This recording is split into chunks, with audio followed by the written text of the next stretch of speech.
what's up guys, it's Jess. Welcome back to my channel. It's so crazy to me how last week I just hit 300 subscribers and now I'm at 380, which is so exciting for me. So I just want to say a big thank you to everyone that is subscribed to my channel. Making videos is something that I'm really passionate about, so I'm really excited to see where this takes me over the next couple of years. Today's video is another college-related video, and this is going to be how to get into your major. At some colleges, you don't have to worry about the additional applying to major process. As long as you get into the school, you're good to go. But at some colleges, like the University of Washington, they have a separate admissions to major process that's different from admissions to the college process. I'm currently a second-year University of Washington student, double majoring in astronomy and physics, and I got into both of my majors the first time I applied. My first recommendation is to search up your specific major, admission requirements, University of Washington, or the other college you go to. These requirements are kind of like the baseline, everything you need to do in order to have a shot of getting into the major. I think the two most important things that the admissions team is looking at is 1, your grades in the prerequisite courses for the major, and 2, some form of writing, whether that is in the form of short answer questions or a personal statement. Some majors do have different additional requirements. For example, I think if you're like an art or architecture major, you're probably going to have to provide some sort of portfolio showing your work. But generally, this is what I've seen from different majors, is that they're probably looking at your prereqs and some form of writing that you've done. Another thing you can look up is the acceptance rate to the major. A big thing is to see if it's capacity constrained.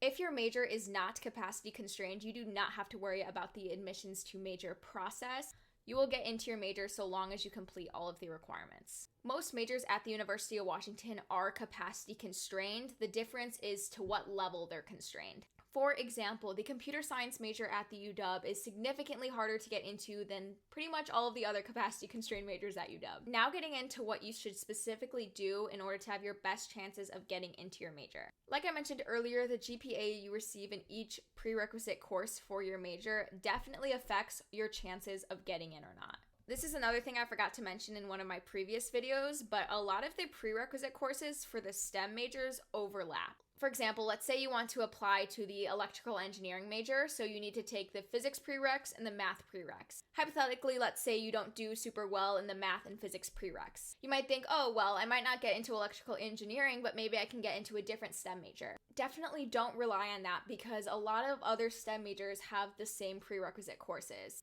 So if you don't do well in some of these courses, it kind of closes the door for other majors as well, not just the one you really want to get into. Doing well in these prereqs is definitely a lot easier said than done. They're designed to weed people out, especially the STEM ones from personal experience. For the physics major, you have to take the physics series, so that's physics 121, 122, and 123, and you also have to take the math series, which is 124, 125, and 126. The baseline grade for these physics prereqs is to get above a 2.6, and what the median has been is a 2.8.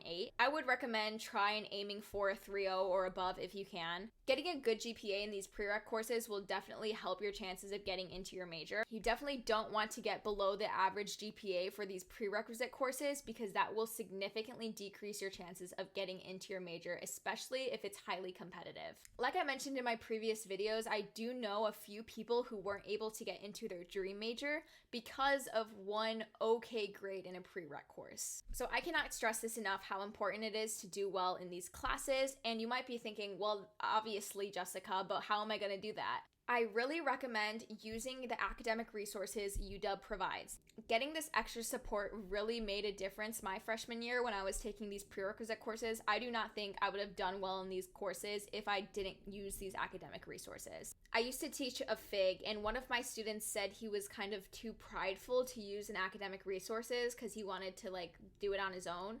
That comment made me so furious, and I have nothing against this person whatsoever. I just think that when you're in college, especially a school like the University of Washington, you do not need to be holding on to the sense of pride that you can do everything on your own and you don't need help from anyone ever.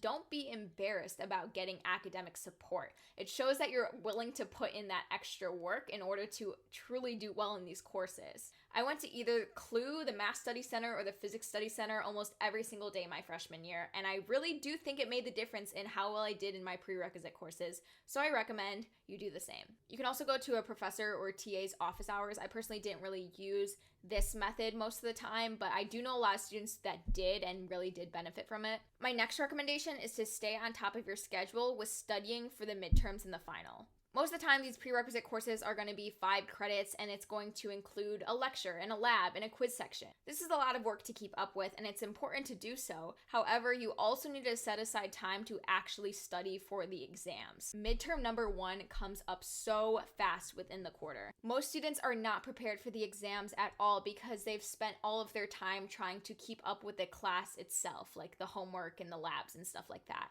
So one of my biggest recommendations is to really set aside time for studying only, not studying as in doing your homework or studying completing a lab. Actually setting aside time to go through practice exams, assess what knowledge you know and what you don't know, and then work on what you don't know. All of this is super important to doing well on the exams, and the exams play such a large role in the GPA you're going to get for that prerequisite course. These exams are extremely difficult. I remember my freshman year, I think like for physics 121 or something like that, the second midterm was like a 50% average. This is something not a lot of incoming freshmen were prepared for or were used to. One guy walked out 5 minutes into the exam. I don't know if he couldn't handle it or what. One girl started crying in the middle of the exam. It's such a weird, stressful environment, so prepare yourselves for that. Some of these exams are curved. I would say baseline goal is to just try and get the average. Just get the average. If you get above the average, you're solid. You don't have to worry. Getting below the average on an exam is such a stressful experience because you have to do, above average on the next exam so that you can kind of balance out where your grade is. If not above average, at least average, but not below average again because your GPA is going to tank. This is not to scare you. If it makes you feel better, I have definitely gotten below the average on at least one of my exams during my first year of college. And I still did really well in the prerequisite courses. I still got into both my majors the first time. So again, this is not meant to scare you. I'm just kind of saying the reality of what it's like. So if you do well or at least get the average GPA in your prereq courses, the next thing you need to think about is your personal statements or short answer questions. For physics and astronomy, I had to write 2 separate personal statements. The prompt for my personal statement was to say why you chose this major specifically, strategies for success in the major, and what lessons I've learned from previous successes and difficulties. My biggest recommendation, and this is going to sound stupid when I say it, just hear me out, make it personal. It's called a personal statement for a reason.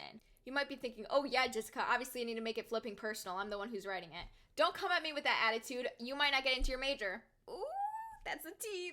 What I mean by this is to show the readers who you are. You need to have your identity attached to the words that you write. You want to make them see their passion within the first couple sentences. If you're not able to display your passion, maybe you should consider a different major. Maybe you're not as passionate about this major you want as you thought you were. College is optional. This should be the time where you really get to do what you want to do. So if you want to get into your flipping major, you better show them that you deserve to be in that major. I am super passionate about astronomy and physics, the majors that I'm in, and I have a very specific, detailed story as to how I became passionate for these 2 subjects. So in my personal statement, I made sure that I gave them the context they needed to see, oh, okay, she's really serious about doing this thing. In terms of the initial draft process, just literally write down everything you can think of the first time around. By doing this brain dump process, you're not worrying about, oh, I need to make this sentence perfect, or, oh, I need to have a good hook, whatever. No, that comes at the end. What you really need to focus on in the beginning is kind of getting all of your ideas out there and working off of those ideas to craft your final results. After you have an initial draft done, be sure to have someone check it over. If you have a fear about people reviewing your writing, you need to get over it. Getting your writing peer reviewed is a really beneficial experience. It will allow you to submit your best work to the admissions team. If you're a UW student, I recommend going to the Odegaard Writing Center. It's free. You set up an appointment for a one-on-one session with a writing tutor. Let's say you have your draft finished, they can read it over. If you're really struggling with the initial writing part of the process, you can go to them and they can help you brainstorm some ideas. I think they're a really helpful place to go there. I've been there for my personal statements, but also for essays for different classes. You can talk to your academic advisor. You can even talk to the department you want to get into, like their advisor. Whoever you end up talking to, I recommend talking to at least one person so you're able to get that feedback that allows you to submit your best work for your best chances of getting into the major. Some other things I just thought of right now. There's specific application windows in which you can apply to the major, so definitely know what those are. Another thing is that if you don't get into your major the first time around, yeah, it definitely sucks, but most of the time you're going to be able to have a second chance of applying. This is a good time to talk with an advisor again and see what they think is the reason you didn't get into the major, maybe some additional feedback they have for reapplying. Although I personally didn't have to go through not getting into my major the first time, I do know a lot of people who have been through that. So if you guys have any more like specific questions, like feel free to let me know and I'll reach out to those people. If you're not already committed to UW, the competitive major system is definitely something to consider. I would never let something like this stop me from going to the school that I really want to go to. For me, I kind of had the mentality where if I really want something, I'm gonna make it happen one way or another. Again, that's a lot easier said than done, and it's not meant to come off as insensitive or anything like that. Just be confident, believe in yourself, believe in your abilities to succeed at the school, believe in your abilities to do well as a student, believe in your ability to impress the admissions team, believe in yourself, and even if people don't recognize that at first, they will eventually. That is all I have for you today. A lot of my comments do surround the major process and the acceptance rate of getting into certain majors. So if you guys have any more additional questions, this is the video to put it under so I can kind of categorize where everything is. If there's any additional questions you have or video ideas you'd like to see, go ahead and leave that in the comment section down below. Another random update, my Instagram used to be Jessica Stars in Space, but I got temporarily locked out of it since I logged in on my computer instead of my phone, and Instagram thought that was sketch. And now I cannot log back in pretty much indefinitely, so that really sucks. So if you guys want to follow my Instagram, it's Jessica5467, and feel free to DM me on there if you have any questions as well. I will see you guys in my next video. Am I supposed to close my eyes when I do that? No, I'm supposed to open them, right? Like... Dude, I just made this video like 10 times worse by doing that. Okay, bye guys.